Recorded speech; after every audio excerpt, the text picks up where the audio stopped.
ইযা জাআ নাসরুল্লাহি ওয়াল ফাতহ, যখন আসবে আল্লাহর সাহায্য ও বিজয়। ওয়ারাআইতান নাসা ইয়াদখুলুনা ফী দীনিল্লাহি আফওয়াজা,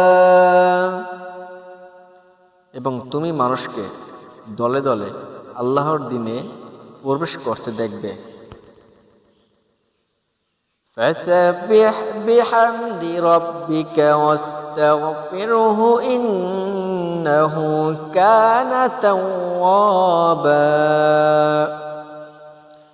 যখন তুমি তোমার রবের কৃতজ্ঞতা মূলক পবিত্রতা ও মহিমা ঘোষণা করো এবং তার সমীপে ক্ষমা প্রার্থনা করো, তিনি তো সর্বাপেক্ষা অধিক অনুতাপ গ্রহণকারী।